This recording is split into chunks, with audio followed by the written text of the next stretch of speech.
Hello. It's day 4 of PAX.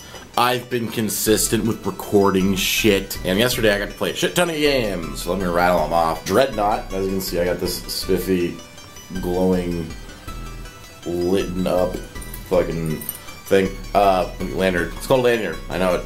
I just woke up, I'm sorry. So it's gonna be a free-to-play game where you basically pilot massive, like, Star Destroyer-sized ships, and you just shoot each other and kill each other. It's a multiplayer game. I'm pretty excited for it, but the gameplay was really solid.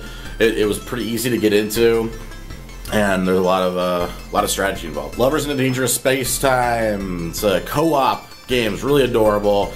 You and another person are piloting this big circular spaceship, and you have to basically run around in the ship, and like one person steers it, the other person runs, manning the different guns on either side of the ship, or using this big nuclear thing to blow up all the enemies, because enemies are coming from all sides while you drift around in space trying to save these bunnies and create love in the universe or something. And it's just like, it's chaotic and really fun, and just a good experience for like you and a friend to play. Screen Sheet, where it's like a GoldenEye type 4-player first-person shooter, like multiplayer shooter, deathmatch.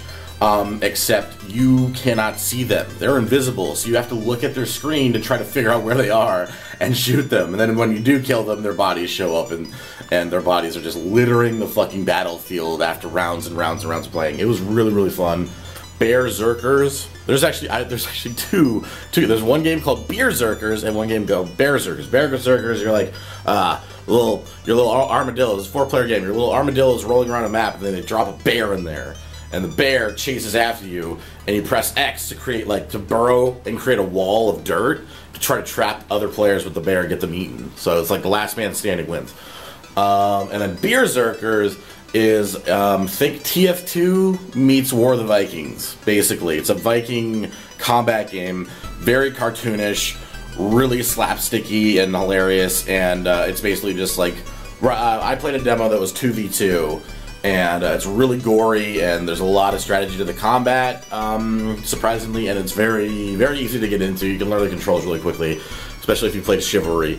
And that one was rad. That was rad. The game that really blew me away, which I read nothing about because I wrote it off as a cheap Lord of the Rings tie-in, because none of the Lord of the Rings games have been really that good. Maybe the Lego games have been okay or whatever, but I've never played a Lord of the Rings game and been like, oh, this is really cool.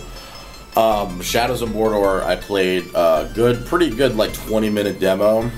I was blown away by how in-depth the game is. It's got a deep, like, meta game going on where you have to seek out orc commanders and kill them, but you can't just go straight to them. You can figure out a way to get to one of their inferiors. There's like, you go into this, like, you read this dude's mind, and then you can see, like, the connections between different commanders and their little minions and stuff. So you can go find one of those minions, kill him, or take over his mind and convince him to go murder the guy you're trying to murder, and that's a whole thing. And you can ride on trolls, you can ride these big dog things. It's really cool.